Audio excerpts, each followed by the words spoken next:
Hi everyone, I'm Aron Yohannes. He's Nehm, and we're just two guys that write about the Milwaukee Bucks. So this is, of course, our video podcast. This is the second video podcast we have this season. We haven't done one in a while just because, hey, look, the Bucks have been on the road for a while. So we're here at the Bradley Center now, and we're going to do this because, hey, now they're home. We have some time. But this is our first mailbag podcast. So basically, you send us the questions, and we answer your questions as honest as we see them. So with that being said, we're just going to dive right into it, okay? So the first question comes from Twitter, and it's from Paul Henning.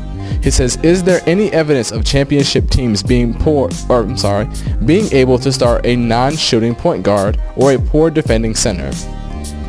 So we kind of looked at this a little bit. I think the first two teams that we thought about were the Lakers and the Celtics from a few years ago. Yep.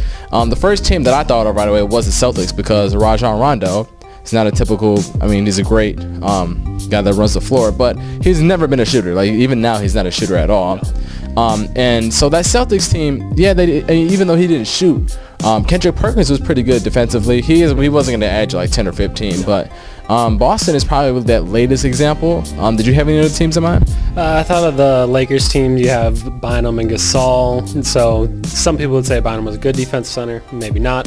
Right. And honestly, as I saw the question, the first thing I kind of thought of was, I don't really much care at this point because I don't know if Michael Carter-Williams is going to be here when the Bucks are their championship team, whenever that may be. It's probably 3 or 4 years away.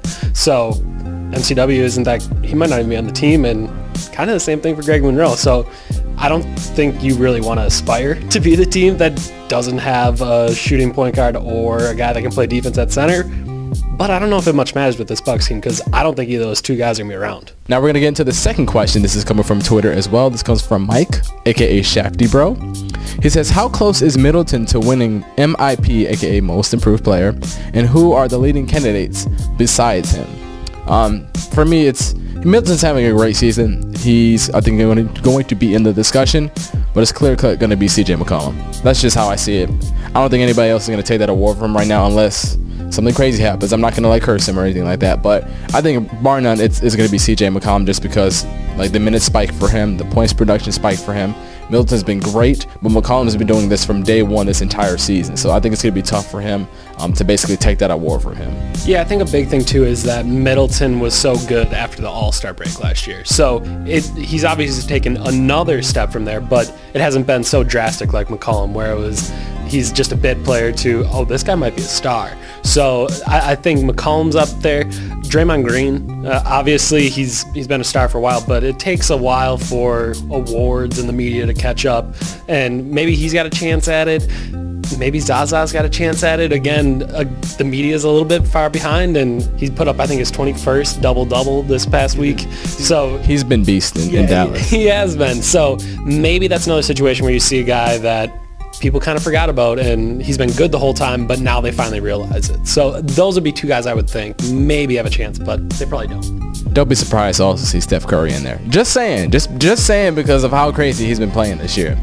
All right, our third question is also from Twitter, and it's coming from TRW. I hope that's not your real name. But we haven't seen a lot, but what is a reasonable expectation for Rashad Vaughn over the next few seasons? #Brewhoop mail. This is great that you asked this question because Rashad Vaughn hit, what do you know, the only 2 3-pointers that the Bucks hit tonight. So, and they were huge threes. Both of them were huge. And look, for me personally, OJ Mayo, Jerry Bayless, they're probably not going to be back next year. Or one of them definitely is not going to be back next year. So I think they're going to expect him to be a bench contributor. He's not going to be starting, that's for sure.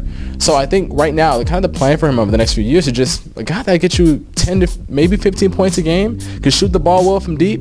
I think that's what they need from him because, look, they need scoring from their bench and they need a shooter. So I think having that from Rashad Vaughn, because we know how great his jump shot looks, and we know that he can hit that. So I think overall, they just need him to be a guy that can get you about 10 points, 11, 12, somewhere around that range. I think he can develop into that. Plus, he's only 19, so we can see in a couple of years. Yeah, I think the big thing with Vaughn was before the season, we did a podcast, and Steve and I were arguing about what kind of player he could become. And Steve was adamant that, oh, he's going to be like Swaggy P. He's going to be like Marshawn Brooks. He's going to be like some of these other, Jordan Crawford, guys that just chuck, where they come in and they're putting up all the shots. And his track record at UNLV might have suggested that, but he's kind of played in control this entire season where we're at a point where people are actively saying you need to shoot the ball. And I don't think anyone thought that was going to be a problem. So obviously you bring up that he's 19, maybe some confidence problems, not quite sure how to fit in yet. But now that he's kind of getting that confidence, he had 2 big threes tonight, maybe he's going to start chucking. And if he does, that's a good thing for the Bucks. They need that shooter, and maybe he can play himself into a nice role next year. My thing is this. He's 19. He's known for shooting. That's primarily what he did at college and what he can do now. So shoot the damn ball. That's it. That's all you really need to do. So keep doing it. We're going to go over to the Facebook world. Remember, you can like us on Facebook as well at Brewhoop. The first question comes from Joey Murphy. He says, think the Bucks will make any moves at the deadline this year? Me personally, I don't think they're going to trade. They're not going to trade any of their starters or anything like that. If they make a move, I think it's expiring contract like Bayless or OJ. I thought OJ would be the guy that would be on the move, but he's been hurt the last few weeks because of his hamstring, so his value has gone down. Maybe Bayless.